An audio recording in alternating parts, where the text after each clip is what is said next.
I do want to just talk about what we're going over today. So, what do you offer? So, for those of you that saw our first session of the month, because we do the first and the last week of the month, Beth and I went over what we offer for our team. So, what do we provide for our team? So, this is part two, and this is the exciting part for us. I mean, Beth and I love to share what we're doing, but then we also get to become students and find out what the heck other people are doing. And Heta, so we can go to the next one, is killing it here in San Diego. And how many agents do you have now? Oh my gosh, I knew you were going to ask me that. Probably Well, ish. close Yeah. to 100. Yeah. So, for every growth, for every step forward is a handful of steps back. So uh, yes, yeah. So we're now like totally. probably closer to 100 again. Again. Yeah, it's Yeah. always kind of a cycling thing too, because some people aren't fit for it. They think that they are. We think that they are. We think there's more in them than they realize they can provide, and off they go, or whatever it is, right? Or whatever their journey takes them. So like you've been kind of spinning around 100, 80 to 100, right, for a little while. But our a guest chef today, because Hedda loves cooking, cats I and know when cooking. she asked me about this, and I'm like, okay, well, I don't cook. Like I don't cook literally. either. So Well, anyway, you're sorry about that. you're you're a chef today. Is Okay. Hedda, and so Hedda and her husband Tom run an independent brokerage here in San Diego, Palisades Realty, and so I'm just like super pumped. We actually met through Zillow a few years ago. We were one of the first three teams to have Flex here in San Diego. And we were like, what are we doing? And we just like met, leaned in on each other, cried a few times. Actually, literally cried. Have cried a You few right. times. It's that and hard. and just became really good friends. So I I know you were asking, is this kind of a Q&A and all that stuff? Really, the stage is yours. And we want to just keep this to where we're all just here kind of hanging out, watching. And like I said, there's some people that aren't here that can't like see what's going on or chat, I guess, of what's going on. But like just start sharing and then we'll start collaborating together um, on what you provide. So um, I think we have to go back one, Go back right? Or no? like Go two. back one. Okay. Yeah, there we go. So the stage is yours. All right. So what do we provide as an independent brokerage? We obviously, well, I think maybe giving a background is really important. If you are just starting out or about to grow bigger, I think the most important thing is having your infrastructure in place because then it's so much easier to scale. So focus on building your foundation. It's nothing different than having a really good foundation on a house. So the same thing on your business.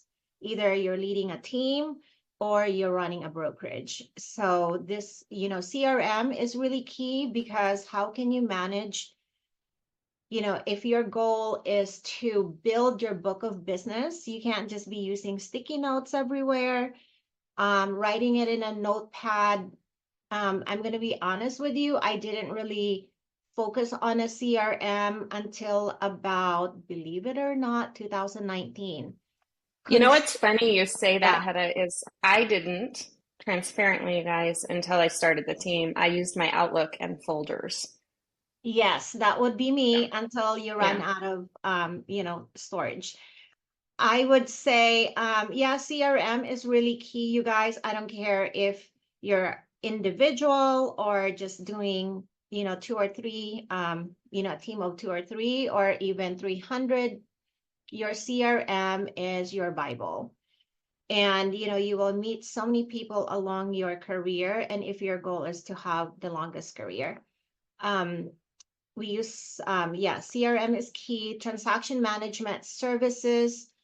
So I basically look back to when I first started and when you're starting out, you don't really know what you need until you go through that process, right? So I just basically, we created a brokerage based on my wish list in the beginning. And also, as I was growing the company, I was also noticing the agents, like what they're lacking. And I'm also noticing the agents' like strengths and their weaknesses. So here at the brokerage, our goal was to um, basically elevate them by taking on their weaknesses. And then so this way they can focus on what they're really good at.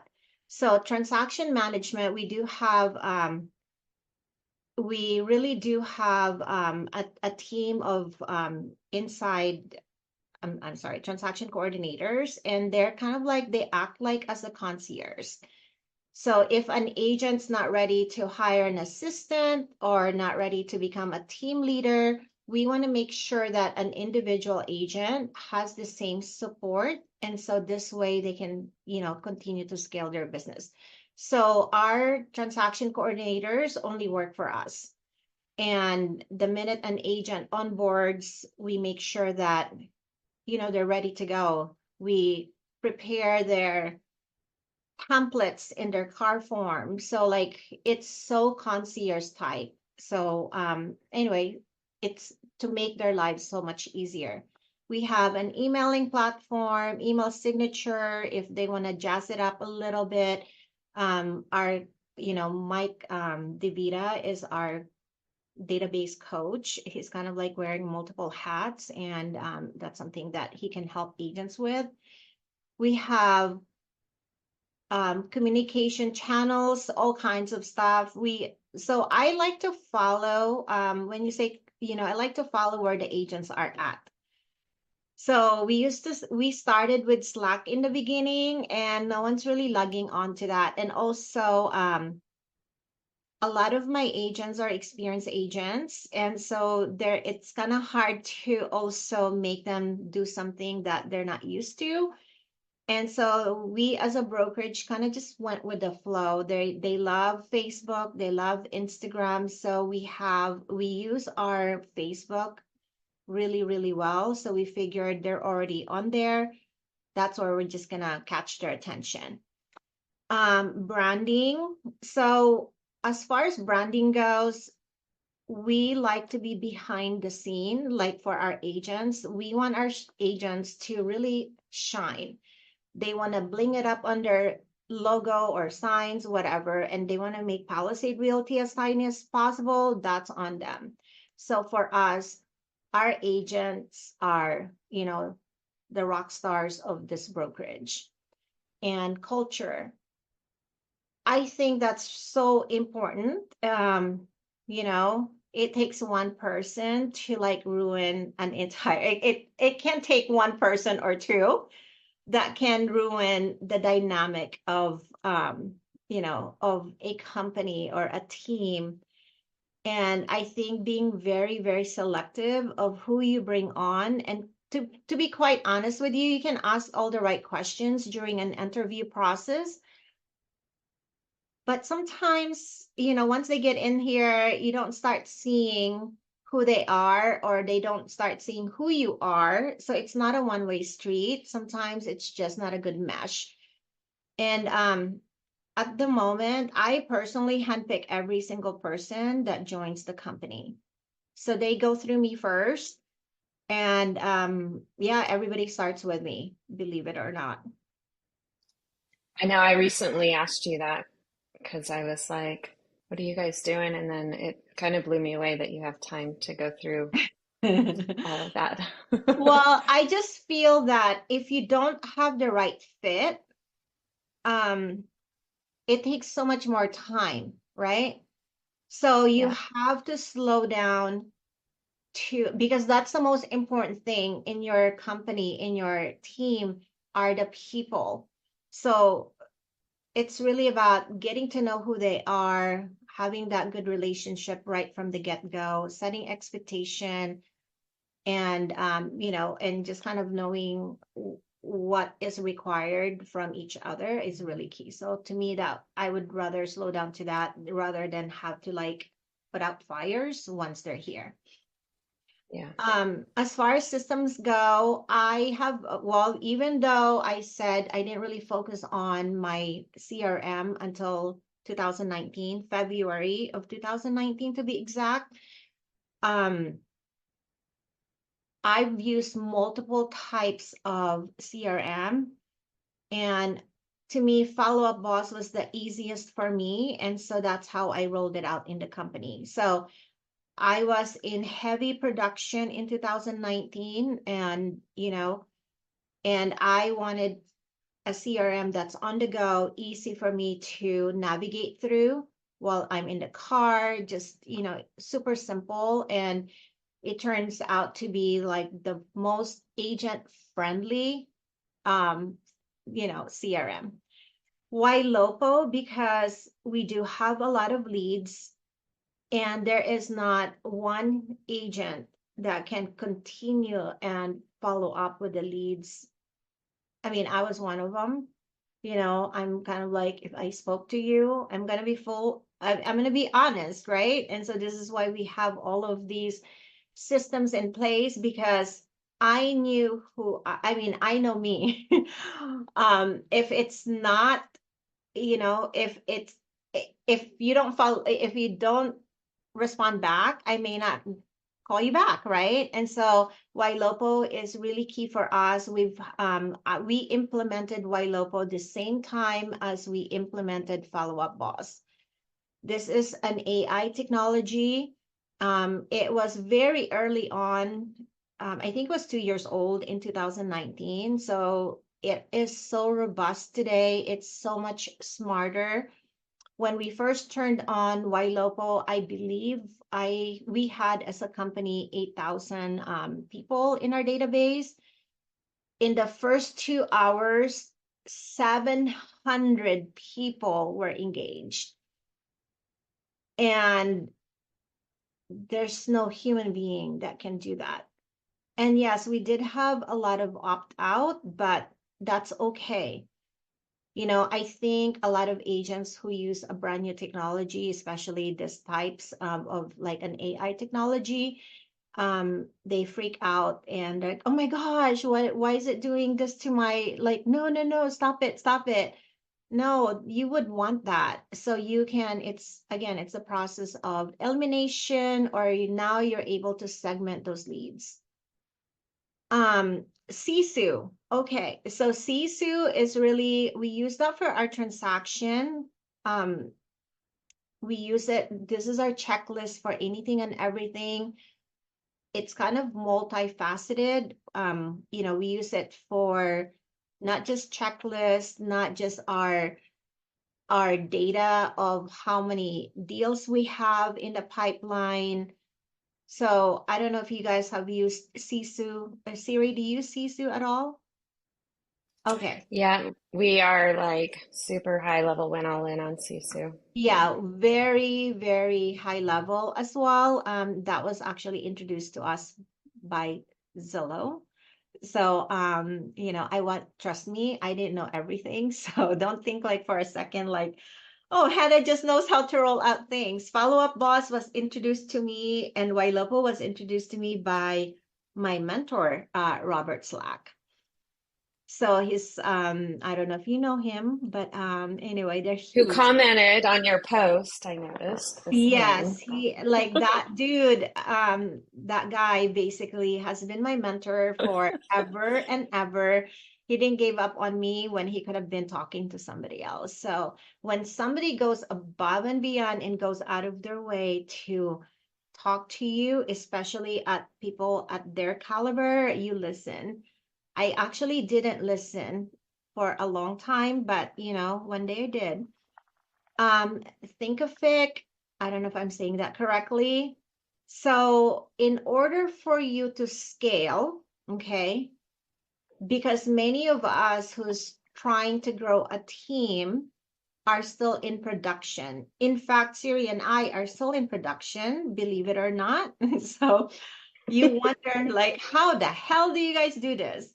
Um, Yes, it's doable. It's being overly organized. So think of it as our academy. So I was very obsessed, not just very obsessed, obsessive, like just like really into documenting. So the first 6 years, when I first started selling heavily, that would have been in 2011. Okay. 2011, that's when I started buying leads. And that's when I started documenting my process, my steps, because if I'm running around, I do not have, I mean, I was a solo agent at the time still. And if I was running around, I'm not going to have time to like coach somebody. So I'm in production. Like you can't stop the person, like a team leader cannot necessarily stop their day and lose income, right? Because you have overhead and put all of your resources of time and energy and money at this point to teach a rookie or somebody who's not really, or who's just starting out in the business. So this is why it's so important for anybody who's looking to build a team to document their process. So when I say document your process, look at what your day looks like right now, okay? How do you follow up with your leads? How do you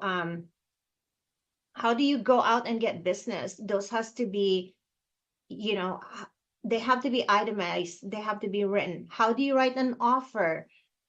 How do you talk to sellers? How do you talk to buyers? I mean, the list just goes on. So I did that for 6 years, and ultimately implemented it and put it in Thinkific in, I think, during the pandemic, if I'm not mistaken.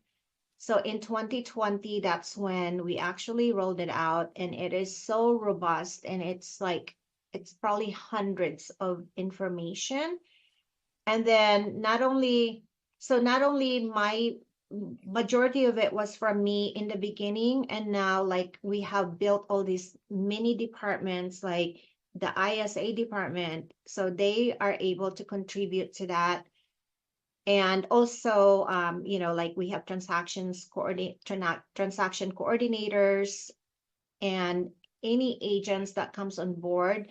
It is so important if you're building a team to ask for feedback. So just because they're brand new or they've been in the business less than you have, or they've closed less sales than you, it's so important to listen to other people. And I think that's that's such a key character of a team leader, is to be able to take feedback from people that maybe hasn't done as much as they have, and check your ego and your pride. Just say, hey, how am I doing in terms of teaching you? What can I do more for you?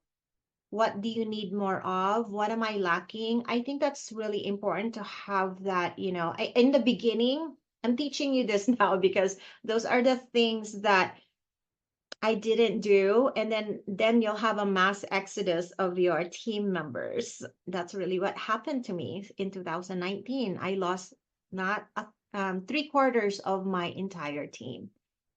So only a quarter was left, and I had to rebuild. And I would say, somebody asked me once, and I think I'm going to share this with you. Sorry, I have running nose. Um, when do you know it's time to build a team? So the number one thing is, well, first of all, you have to understand and ask yourself, what's the reason why you're building a team? Is it because you just want to contribute and teach somebody without an expectation? Or mainly, most people start a team because they have too much food to eat and they can't eat them all. Meaning you have too much book of business coming in your door and you just can't keep up with it. And that's really what happened to me. It was more like I had too much. And then secondly, I also had, I wanted to help my friends. I mean, the company was started mainly because of a lot of my stay-at-home mom friends in the beginning, and they're like, hey, can I get, can I join you? So that's really how it started. So it was really the love of teaching others. And also, I had too much business that I couldn't manage personally. And so that's really when you would want to start a team. Or maybe if you don't want to start a team, another option is collaborating with somebody to see if you even like it without the commitment. Collaboration is really key. So if you have someone that you work with within your company, I would just collaborate with that person because you may see some personalities that you've never seen before. Um, Also, like maybe you might want to consider hiring an assistant. That's another thing. And then even after I I did both hiring an assistant and also at the same time collaborated to a point where I was giving away the business.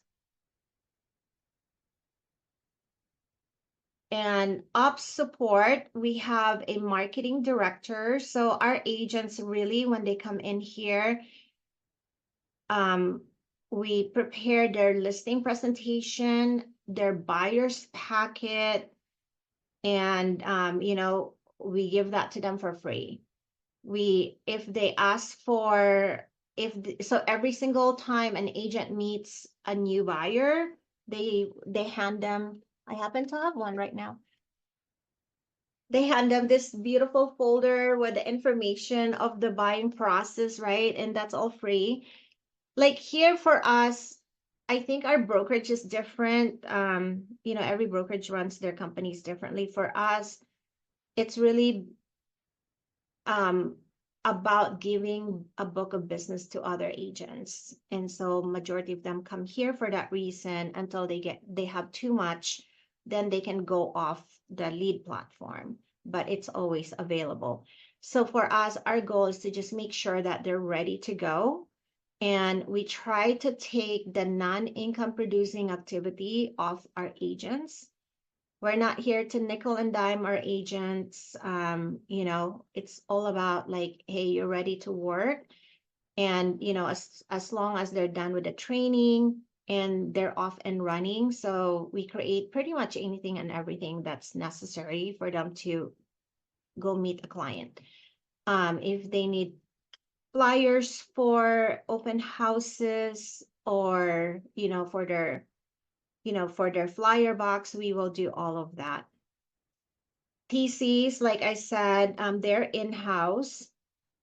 They only do our own transactions. Our TCs are probably unlike any other TCs because they do review contracts. They help with creating templates as an agent on boards. And this is all, there's no extra fees for any of these. We just want to make sure that everyone's working and doing what they do best, which is meeting a client. Oh, and then the ISA support was another one that helps them call only on the leads that we provide them. And so ISA also, technology is really big in our company. So we want to make sure that our agents really do have, like a human being to call within the company rather than calling follow-up boss or Y local. Question for you, Hedda. Let me go Sure. back on that. Go back to that other one. So you have a marketing director, and they just basically reach out to the marketing director and just say, hey, can you make this by this time or whatever it is, Right. right? Mm-hmm. Got it. Okay. TCs, how many do you have for 100 agents? 4. Four. I think at one point they weren't all in-house, right? And then they moved Yes. in-house. Is that right? Yes. No, no, we Okay. still have some outsource, yes. You Oh, do. You still, okay. we have some assistants to RTCs, yes. Got it. Those Okay. are Quick virtual. question on that. Okay. Quick question on that. So, because you did say that you got TCs that are, or not TCs, agents that are seasoned, we all know that seasoned agents come with their own TCs typically, right? typically they have a TC they've been working with for a little while. So how does that work for you guys? What do you see Um, there? it would be a deal breaker for us if seasoned agent would come in here. So no, it never has been a problem. No. But Okay. So yes, yes. it's I an mean, they would objection you get ask, over. They still well, for come. Yeah. us, we cover our agents E&O. And so, hey, this is the reason why our E&O insurance coverage is very, it's manageable for the brokerage to still take on without passing it on to our agent. It's because of the paperwork has to be very thorough. And so to us, it's another set of eyeballs, and it's hard to manage hundreds, multiple transaction coordinators outside our brokerage. And everybody uses different platform. We're really, really, really strict on our paperwork, and so in our contract. And in fact, I know with all these NAR settlement and stuff, we're probably, I don't know, one of the very, very few brokerages that always had, it was called BRE back in the day, but every single one of our buyers has a BRE or a BRBC. Now it's called BRBC, but there is not one transaction that does not have it. It is enforced. And then your husband's an attorney too. So, I mean, that's also helpful It's compliance very, wise, right? yes, he's seen a lot before becoming a broker. I mean, honestly, yes. It's there's it's nasty out there. So you guys take those contract for seriously, it's there for a reason. I mean, it's never a problem until it becomes a problem. So, I mean, the attorneys at CAR didn't just come up with those forms because they have nothing better to do. It's there because of a reason. Right. Okay. I have a quick question. Who pays Yes, who pays for the TC? the agent. Either Okay. the agent or they can pass it along to their Cool. client. 90-10 split on all leads. No, that's not true. Sorry. That's oh wait, hey, no, Zillow would And the not be business can't happy. run. No, okay, let's correct that. I So, thought that was like very generous. I was like, right, everyone would join me. No, no, yeah. no, don't. No, I want to be. So no, that's And we not true. just lost our whole team. Yes, Right? there you go. No, I don't want you to lose your team and or anyone's team. No, don't come here. I'm kidding. So this is on their own SOI. So again, our platform is based on giving agents leads. Okay. We're grateful for agents who brings their own business here. 90-10 really it has been something we rolled out in 2000, or actually 2019 also. We made a lot of changes in 2019. 90-10 on all SOI and 90-10 on any leads that resulted from the book of business that we gave our agents. So let's say if I gave George a company procured lead or third-party partnership lead like Zillow, HomeLight, and Effective Agents, the list just goes on. Let's say, I'm running around with George. I really like him, and I'm George lead from Zillow. And I'm going to refer my sister, my entire family to George. Now that becomes a 90-10. But I have a so question. yeah, I have a question on that. So if you get a team lead, Zillow, any of your other team leads, and the agent doesn't close that client, is it's still an SOI no matter what? So even though they so say Joe comes in through Zillow and he has a brother that wants to buy, but the agent didn't close Joe, that's still an SOI for you guys? correct. That would be an SOI. Hmm. I mean, I think it's fair. Those leads are, like you have Zillow or other friends of ours that take money off our agents, and I think we're just grateful that our agents are also helping us this book of business. So yes. Okay. I mean, it's a benefit, right? And that's really the biggest reason why agents come here, for that reason. Got it. E&O is covered. Well, for just give you an just to give you an example, if the brokerage procures the lead and it's a buyer, the agent gets 60%, 40% to the house. If it's a listing, it's 50-50. And then anything out of that is the same thing. You get 90-10 if you get a referral or if you did an open house, whatever. E&O again is covered. The TC fee is $475 per side. $500 a year for tech fee. That's really, honestly, that's just for follow-up boss. I provide Sisu for free, Ylopo for free, because those are necessary to help establish relationships with the book of business that's coming in our door. That's kind of a promise that I made to all of our partners, that I will do anything and everything on our power on the brokerage end to really nurture the book of business that they're entrusting us. But if an agent does not want to take leads from the company, they don't have to pay $500 a year tech fee. Sisu would still be free.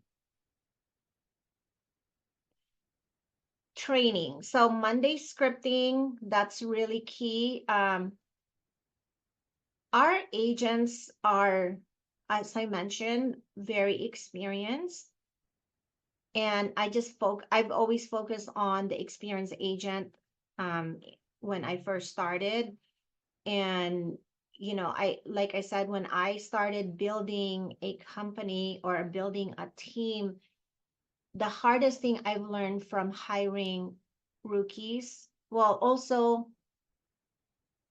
I think the most important thing was I wasn't as mature at the time. So this has been like over a decade ago.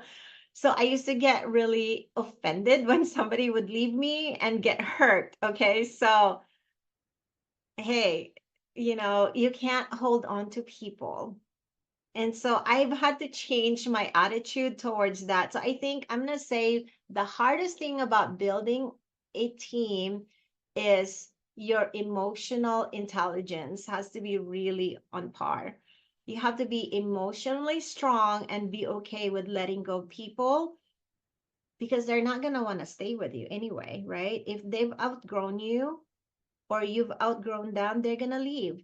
So that's really important. So I think that I know I'm going off the tangent here, but I think that's important to remember if you're building a team. Do I it for think I'm going to jump in real quick on that one too, because we've kind of talked about this a little bit, Hedda, and I'm sure you've experienced this too, Beth, and others. When I first started the team and it was smaller, you have this tight-knit group of people and you're like almost hanging out and going to lunches and doing all these like right. parties and all this stuff, right? And it's this like little family that you have, and not that as you get bigger, it's not a family. I've kind of been told in the past not to use that word, but I mean, I'm a mom of five, so family's important to me. Yeah. But what I found, and even over the last maybe year and a half, is I've started to remove myself from being so in with the agents and I mean, I'm back in production really heavily right now, but I just find that as you grow and you get people in their roles, you really do need to step out of that stuff. And the agents actually appreciate it for you to not be there so kind of swarming on everything. Because really at this point now, I mean, I'm on Slack and I'll show up and so we use Slack heavily. I'll show up, to answer some things here and there. It used to be a lot of me now and then. I mean, it's rare. And then I'll always run our team meeting and I always bring the power and the excitement and energy and things like that. And I'm always available if they have any questions and stuff. We'll do some training. You know, we just had an agent that came to our open house last week and we helped to train them a little bit on that. Whatever it is, you name it. But I've really found that by removing myself from those kind of things, it emotionally doesn't tie me to, oh, they've left and I'm so sad. Because, I mean, nobody Yes, likes to have you people get. leave and change. But it was really important for me to remove myself in Yeah, a, I think yeah. that's truly, I totally believe in that. I feel I share the same testament because you do get so close to everybody. But yeah, I think it's so important to, be emotionally intelligent, mentally tough um when you're growing a team, and always remember that appreciate the people that is with you today and do everything in your power to teach them and grow them. And then if they do decide to leave, make their offboarding as painless, as exciting, as the same as um, when they were onboarding. So I think that's really important because this is such a small circle in our industry. You're going to end up doing a deal with them again. And that's okay. It's okay if they leave. At least you guys, I mean, that time they spent with you, that's so important. And, just always have that open communication. And sometimes an agent feels like they are becoming a big fish in a small pond, right? You're becoming too small of a pond. They want to explore because some agents do come back. So don't break that relationship and, just be friends with them still. Wish them well. We make offboarding as seamless and as friendly as the same as off onboarding them. Before I would be like, say la vie, goodbye. Don't call me no more. So I have grown. So that's really like whatever. Like I used to be so Yeah. angry and mean and mad too, but it's like all that time I spent training you, blah blah blah. Now you're doing so good. Now you're gonna leave and somebody else is gonna. No, it's okay. It's all Yeah. right. Yeah. Monday scripting is key for us. We do a lot of Zoom because we have three tiny offices. We do not, we have three offices that's spread out. And Monday scripting is Zoom. It's not mandatory. Okay. Wednesday team meeting. After this, I have been hosting Zoom meetings since 2020. I rarely skip that, 10 to 11. I talk about anything and everything that is deposited to me by agents, and I just bring it up back to the team. Thursday, train to list class. We landed the Zillow listing program in, I think it was August or September of last year. So there was only a handful of us that's really good at listing. And so again, I created a module of how to overcome the very first phone call, the email, anything and everything. So I do the training every Thursday until everyone is basically good to go. One-on-one coaching and group coaching. Group coaching is really good because sometimes it's like having a mom and a dad that tells you the same thing over and over and they don't really listen to you. But when it's their friends that, your kids go and tell their friends or their friend's mom, they listen more. So I think group coaching is key so they can relate to each other. It's not just, and that's one of the biggest reason too that why being in production as a team leader is really key because the modern way of buying and selling, it's so different, right? Because the market condition is constantly shifting and constantly changing. And so, as a team leader or a brokerage owner, you have to be in trenches with your agents. Aside from all of these, we do have mastermind. Well, this quarter we've had two in-person mastermind already. We typically have one mastermind every quarter.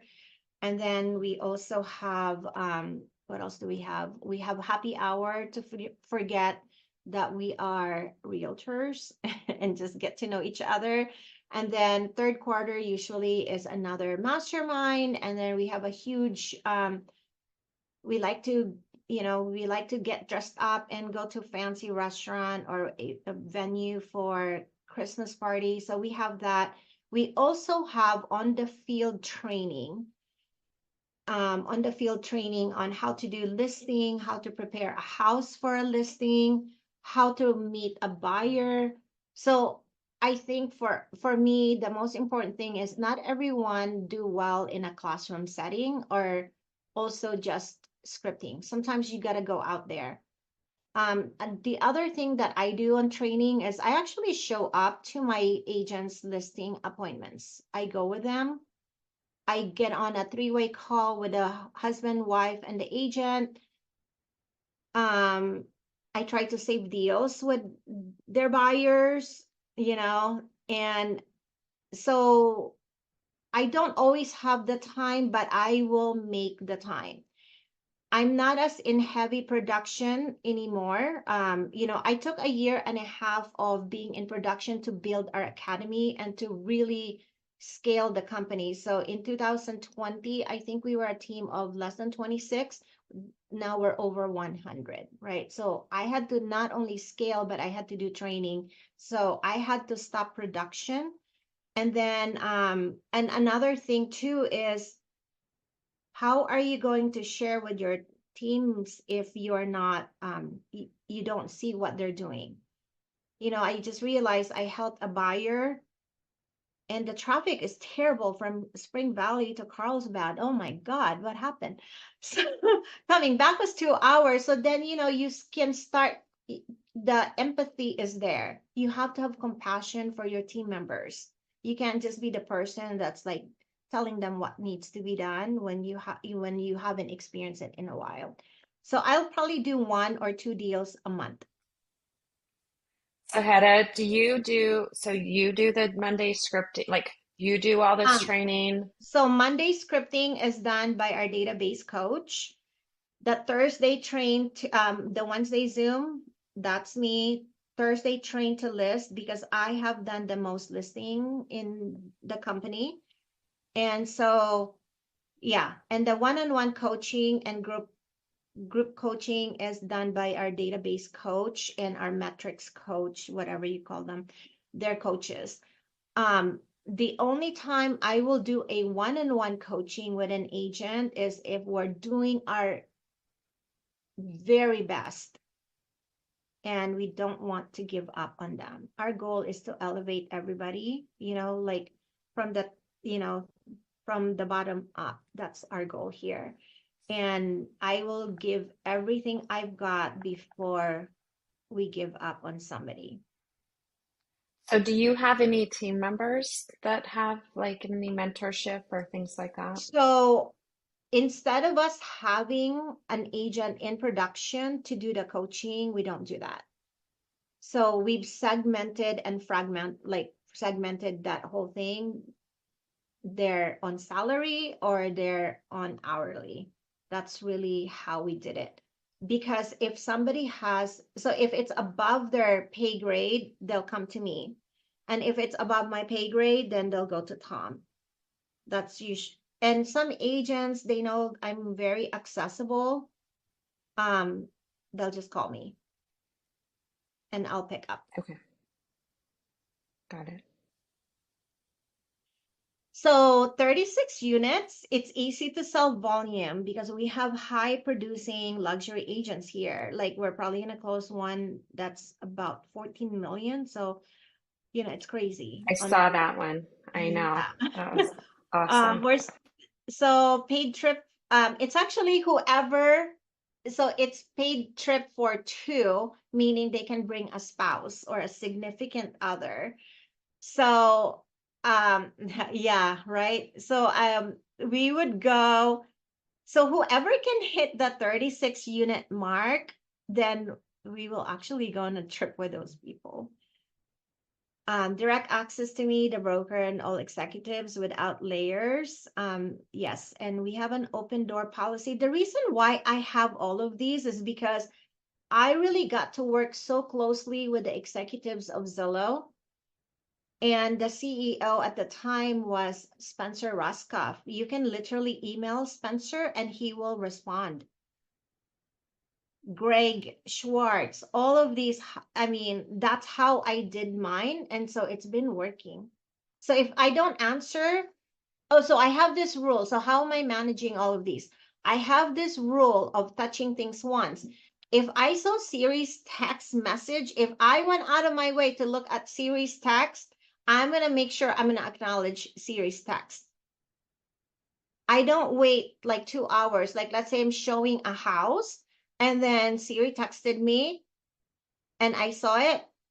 No, I'm going to respond, hey, I'll call you back. So that's really how quickly I respond.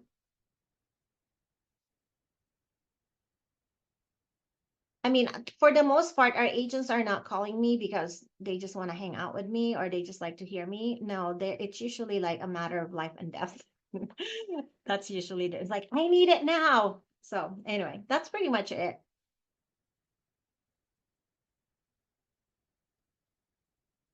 Oh, another thing, the reason why I do like I answer as quickly as I can, because back in the day when it was just me and my husband and he was practicing law heavily. And hi, Cindy. Hi. I've known Cindy forever. I didn't know you're gonna be on. So anyway, it's just one of my closest friends. And so I've lost a lot of deals during the REO days and short sale days when my husband wouldn't respond to me right away. And I would get so mad at him and I would be like, oh my gosh, you didn't respond to me. The deadline's over now. So I never want that feeling for my agents to have and be the reason why they didn't get their offers in or they didn't or their client got mad at them because I didn't respond quickly enough. Anyway, that was it. All right. So let's open it up to, I know we had the slide there, which we don't need to put back up, but just kind of some Q&A. Because Hedda, I like reach out to you sometimes and I go, hey, right, like, how are you? Like, if, for example, Georgia's question on the leads and like, how do you do that if it's a second one or, you know, if another person, the first one didn't close. I mean, every lead platform is going to have their own rules that go along with stuff too. But like, I reach out to Hedda sometimes because I'm always curious to see what other team leaders are doing because we're not all doing it the same, by the way. So. no, I think so for us,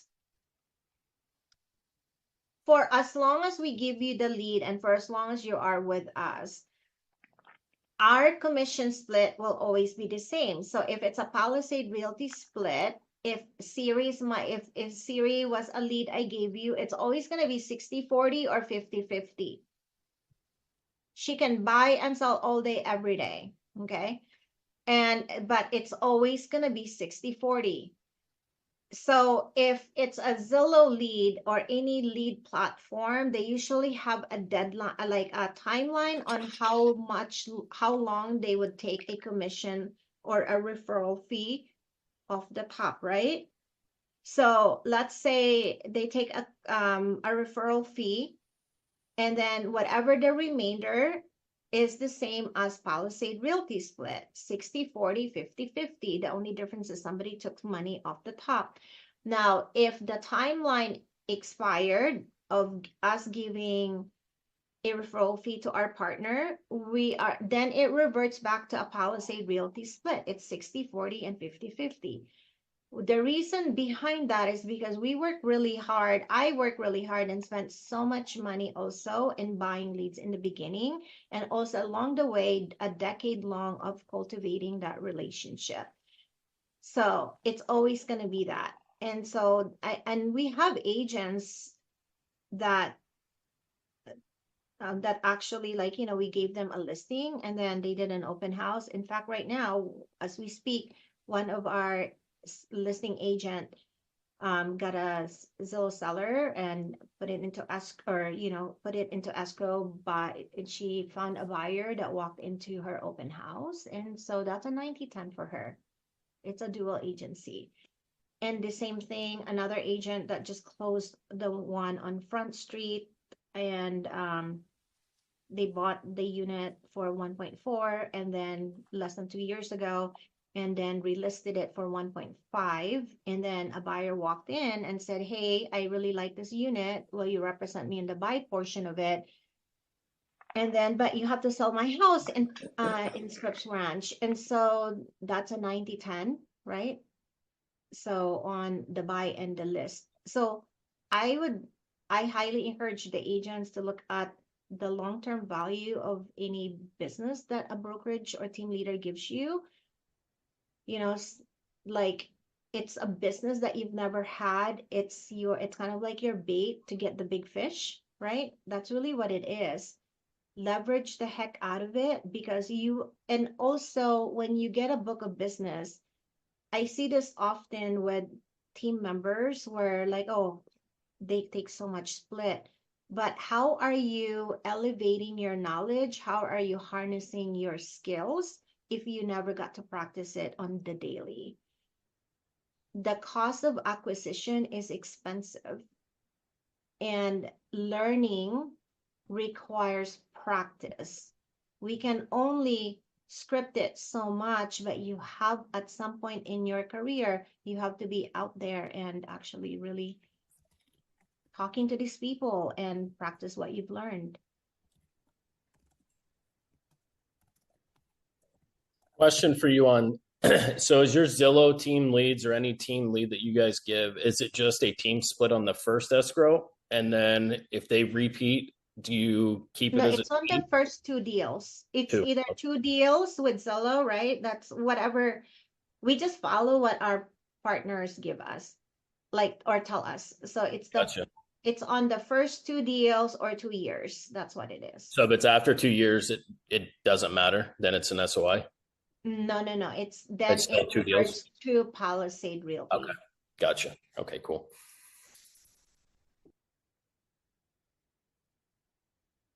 Any questions? Did I Any I other just want to make sure. questions? You guys, I'd like to chime in. okay. So I've known Hedda for a very long time. I served on the Zillow advisory board with her for many years and am on that Zillow advisory board again with her. So that's exciting. And the journey of seeing how she has grown in various ways. And there's so many different ways to develop your business and your team and your growth. And I think it's so important to stay true to who you are and what works for you. What she does is absolutely amazing, and everything she spoke of, she didn't know I was on here, and it is fully her truth and her journey of how she shared everything. My journey has been totally a different path that I've stayed with and have been blessed with success. But no matter what, her willingness to share and give and help others that are part of, her family. There's the extended family that she's always willing to share and help and give information to. And I think I'm her extended family. I love you, Cindy. So, but the things that she does, I mean, she's not just interested. And I think that's one of the big differences of her success and what has helped her success, that, she's not just interested in things, she's committed. Whenever new opportunities were put in front of her, she did deep dive and explore and look at, okay, right now I'm in the interested phase, but once she got through the interested phase and was committed to the platforms and the things that she has talked about, like, she's all in, not just for herself, but for the people that, commit to her at being at her company. And it's an amazing journey that she presents to all of you. Well, thank you so much for that. I appreciate it. No, I'm like, I hope I've given you guys some insight to what we do. We're not, I mean, we hold our agents hard to accountability, and it's not for everybody. And, it's about protecting the relationship here, because there are so many agents that really, like benefits from what we bring to the table.